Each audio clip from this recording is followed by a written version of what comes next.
Hey everybody, how's it going? This is Danny, the Wicked Awesome Gardener, and as you can see, I am driving my car, so please forgive me for not looking at the camera.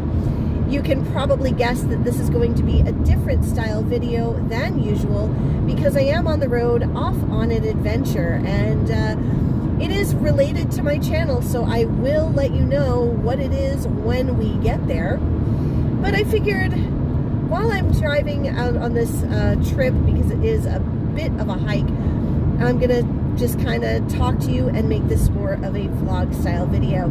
And if me just sitting here talking to the camera while I'm driving is not your thing, I can appreciate that, but come back for my other videos if this is not something you would want to listen to. So what am I doing today? Well, I will get to that. I figured I would talk a little bit about why I'm going where I'm going before I get there. So those of you who have watched my channel for a while will know that I have experienced a lot of housing instability, and it is frustrating, like just frustrating me beyond belief. There have been portions in my life where I have lived in my car. The last two apartments I had, I lived there for a year, and the landlords both sold their buildings, and the new owners wanted to live in my unit, so I was forced to move. I had a big, beautiful, lush garden last year at my last apartment, and I built it all up in the spring and had to take it right back down to the ground by November, and it was devastating. So I was lucky enough to be able to move in with my family, and as frustrating and embarrassing as that is as a 40-year-old woman, you know, it hasn't been nearly as bad as I thought. And my dad has given over his garden space to me. When I left my old apartment, I really didn't know if I was going to be able to garden or continue this channel.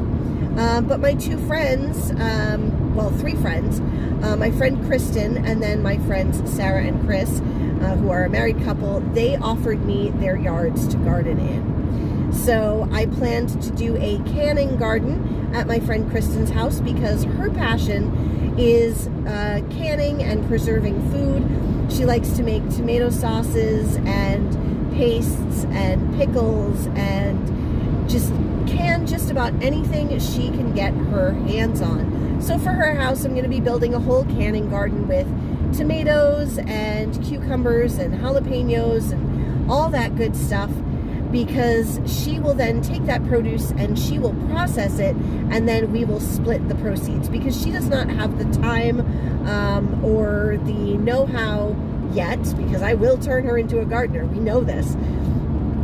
She doesn't have the time or know-how yet how to really manage a garden and grow the amount of produce that she needs to do what she loves to do. So I will grow it, she will process it, we will share the benefits. And then over in my friend Chris and Sarah's house, we'll have the family garden, and that's going to be mostly just kind of a snacking garden, some things that they're going to get to cook. But we're doing a lot of things over there that little kids can just come out and just grab what they want and just snack right there off the garden. So lots of green beans and cherry tomatoes and cucumbers and hopefully some melons and things like that. And then my dad, unexpectedly, because he does have his own garden space, he gave the garden over to me this year. He just said, here, do what you want to do with it. And I think he's a little frustrated that not a single seed has yet been planted, nor have I really spent any appreciable time home in the yard to do any of that gardening. And the reason why is because this last month and a half, I have been very sidelined by illness. And it's not like it's not like I've got cancer or something like that. I just keep getting hit with these sicknesses. First in late February, the very last week of February, I got hit with the ick, which was actually good timing because it was like right before I could actually start planting outside, so I was better by the time I could plant. But then we had bad weather, we had snow, we had, you know, lots of cold, rainy days. Like, nobody wants to be out in the garden planting peas when it's 40 degrees out and pouring rain. So, yeah, there was some weather sidelining. And then I had this other horrible sickness for a few days, and that left me stuck inside during gorgeous weather. And now I have, if you saw my karaoke video for the Shed Wars karaoke competition, I had to do that under a deadline of just a couple hours when I found out. And yeah, so you know that I was actually in the hospital for an afternoon because my asthma, I got a mild cold, a little baby cold, and that baby cold set off my asthma so badly that they were giving me chest x-rays and everything to make sure that my lungs had not partially collapsed.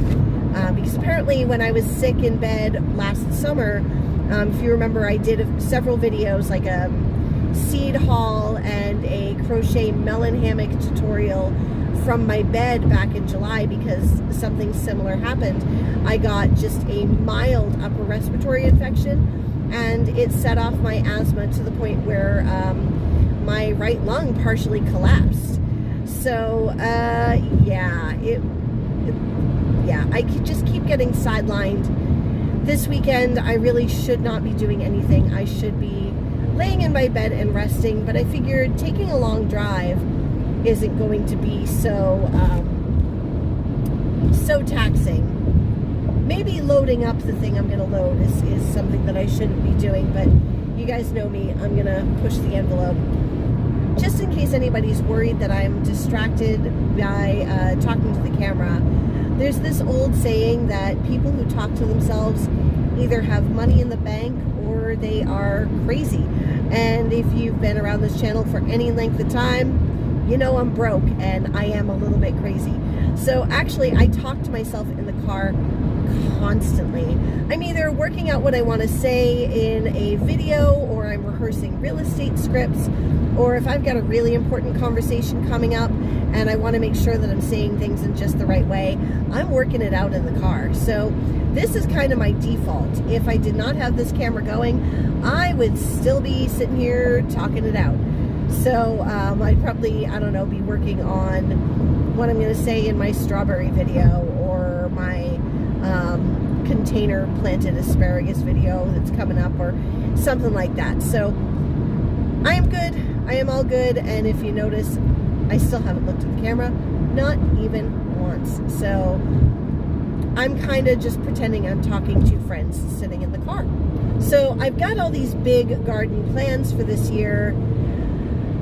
The cannon garden, the family garden, the home garden. I've now got the community garden. And I've got all these seeds started indoors, but I have yet to drop a single seed outside, and it's been a month. So that is something that I'm going to rectify this weekend, even though I am supposed to be taking it easy. And I will take it easy, but I'm going to get my peas in, and my lettuce in, and my radishes, you know, my leafy greens and things, and get my carrots started. And inside, I'll be, you know, sitting on my kitchen floor, chitting my potatoes, and, you know, so I am going to do quite a bit of gardening this weekend. I do feel under pressure to catch up, just because if I don't, I'm going to miss out on the things that I like to eat.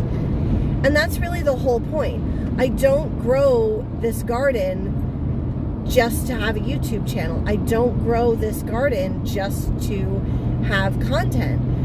I'm going to grow things that I want to eat, and skills I want to learn, and skills I want to share. And really, I'm not going to just make a video just to be like, oh, I got to make a video this week.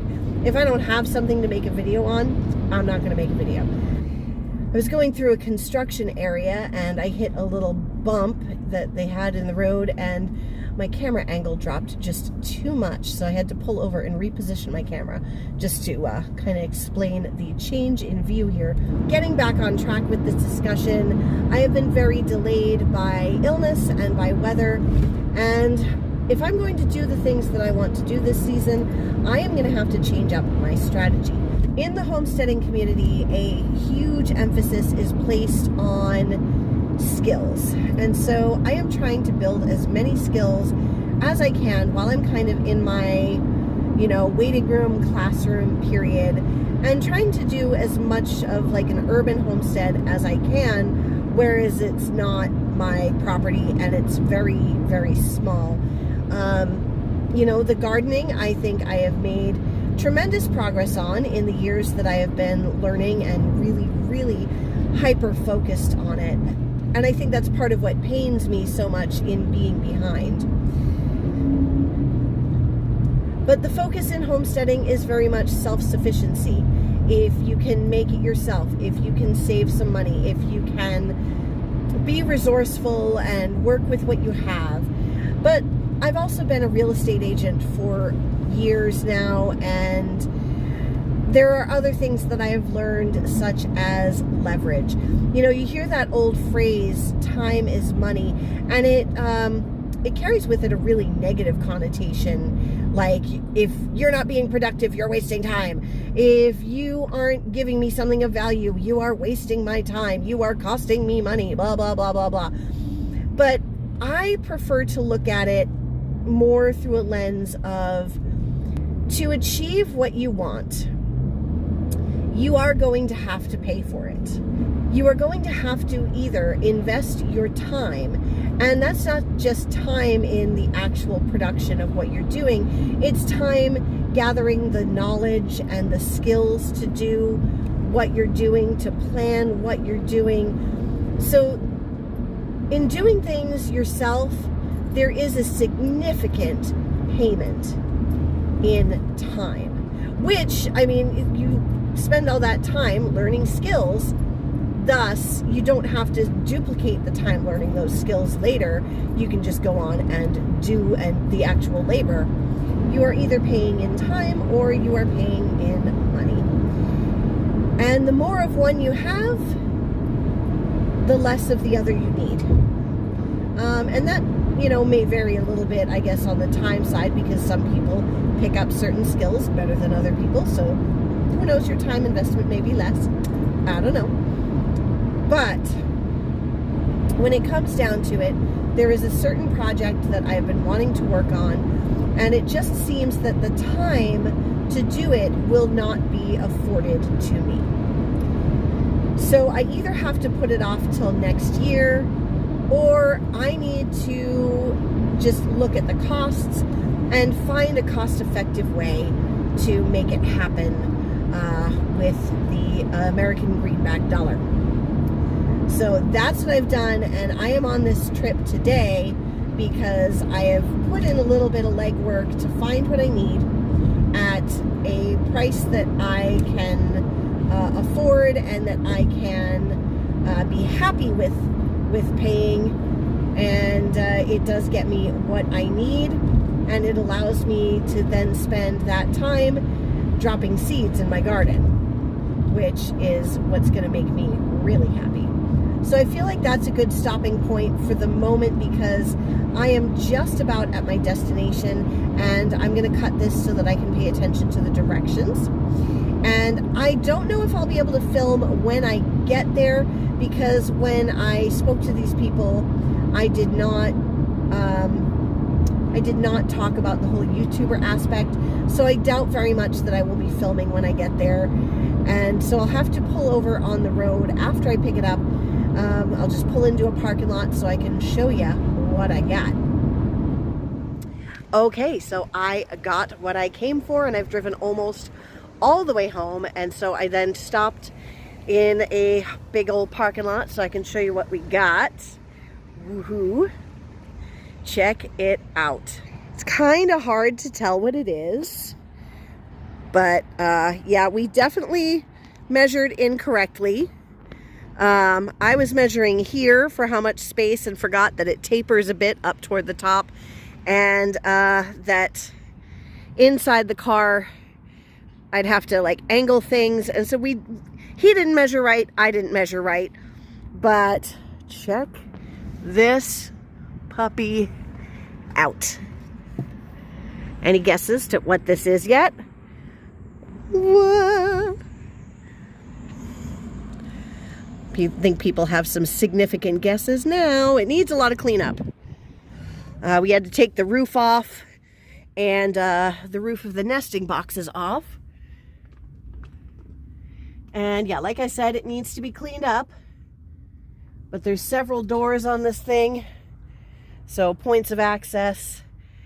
But the walls are nice and thick, so it should be nice and warm. I have a chicken coop. So I didn't record anything on the drive home because with the trunk being open, the road noise was just way worse than it already was in the first half of this video, which I will apologize for. There's really nothing I could do to mitigate that. I don't have enough camera tricks yet to get rid of road noise. Before I make the last 10-minute jaunt home, I figured I would just stop and explain why I got this particular coop. With my health issues in the last month or so, and the weather not really lining up with my timeline between work and having to travel to NYC, that was another thing that put me behind. And all of that, so I'm being about a month behind with planting everything. I'm not going to be afforded the time to be able to put together a coop, nor does it seem like I'm going to get the assistance that I need to take down that big shed and kind of cannibalize it and turn it into the coop that I had wanted. So I figured I would look at what it was going to cost me to get materials to build and all of that, and then I would just look for a coop that fits my needs in that budget. And I'll tell you, it was hard to find because people wanted $300-400 for these coops that either were like those Tractor Supply prefab ones that they've already used for a few years, but they still want almost full price for them. And they really don't hold many chickens at all. They just seem so tiny and flimsy. So the ones that say they hold 6 chickens look like a tight squeeze for 2 or 3, especially with the tiny, tiny runs on them. So I looked for specifically a coop that was going to fit 3 to 4 chickens. And also, if they were like homemade chicken coops or something like that, they wanted hundreds of dollars for them, but they looked so battered, and like if I kicked it with my foot, it was going to go right through. So I needed to find something solid that was going to have the right space. And it took me a while, and it was further away than I wanted to travel, and I won't say how far I had to go because you're going to think I'm crazy, but then again, you already know I'm crazy. But yeah, I took a long drive today, and I picked up my chicken coop. So we're going to put that in the yard. I do have to build a run, so I'm still going to need hardware cloth and, 2x4s and all of that to build a nice strong run. And then I'll have to place it behind the shed, but that'll be fine. The chickens will actually get a little bit of a windbreak from the shed, which will be nice. So it'll be nice and cozy back there for them, near to the garden and all of that. So I'm really, really excited. And I already have chickens, not at home. And I think at the moment there is 1 chicken. My friend Steph over at Parsley Farm, we went to high school together and just sort of knew each other through the periphery of the music department. And I always thought that she was just super cool. So she's also like a chicken keeper, homesteader type person. And she does have a YouTube channel, although she's not particularly active on it. She's thinking about getting back into it, so go over and encourage her, Parsley Farm. But she has my very first chicken in her brooder, and it is a speckled Sussex. She picked her up thinking that I would like her, and you know what? I'm going to go for it. I wanted one that would lay, just some regular brown eggs, and I guess these do like a light brown egg, so great. Then who knows what the other 2 or maybe 3 will be. I'm kind of thinking Easter eggers, but I'm going to see what Steph can help me come up with. And so, yeah, first little chickie in the brooder. Yay!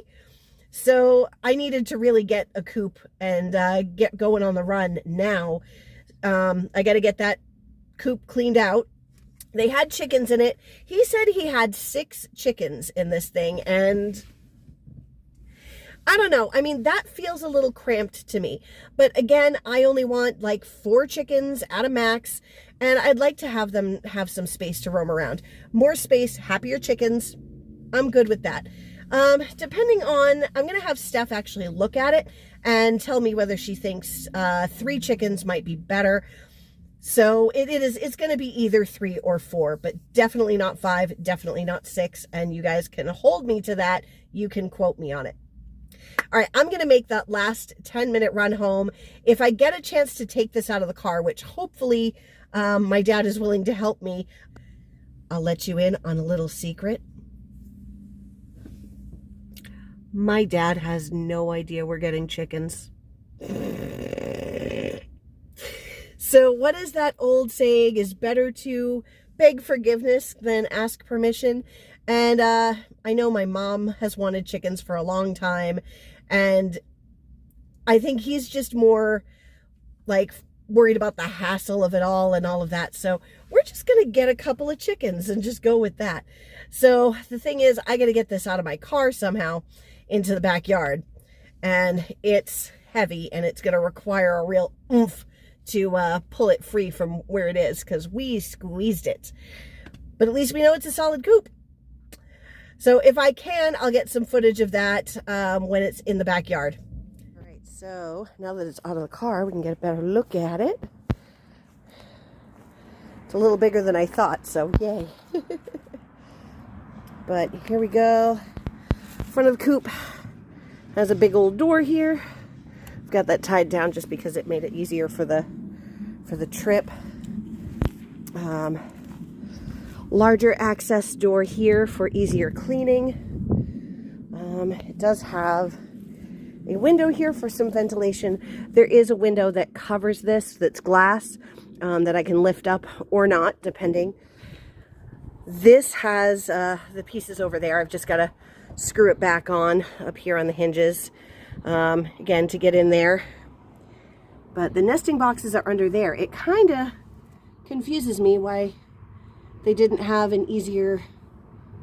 Oh, that's why. Okay, that makes sense. That big door on the back is not for easier clean out. It's for accessing the eggs in the nest box. And then door for the chickens here. Nice pitched roof. He's got a gravity feeder in there, and it definitely needs some cleaning out. He's got these branches screwed in here as roosts. Seems, I don't know, you guys experienced chicken keepers tell me. I mean, this is, you know, just right up off the floor. But he had chickens in it. And then for a little while, bunnies. So we're going to clean that all out. He told me he kept 6 chickens in here. And let's see if we can get a little bit of a size comparison on me. Yep, my arms are too short for this, but comes up to about my waist here, and then right below my bum in the back. Got to pop the roof back on, and the little hinged roof over there. But all in all, not half bad. And then we'll put it inside a run and give them some space to move around. Hey everybody, editing Danny here, because I was putting this video together and I just realized I never signed off the video because we got called in for Easter dinner. So the chicken coop is not in its final resting place. I have to do some clearing out of things, and we'll get that back there. And the little chickies are just like this little big in the brooder anyway, so yay! Thank you guys for sticking with me through this whole video. I know it was a much longer one than usual, and if you did make it all the way through to the end, go ahead and put "we're getting chickens" down in the comments so that I know you did, because we're getting chickens! So I'm really excited about that. Again, my voice is just, it's not here. But that's okay, because it's the end of the video. Thank you guys so much for coming along, and I'll see you guys next time while we grow some more wicked awesome food and eventually some eggs from yard to table. Bye-bye.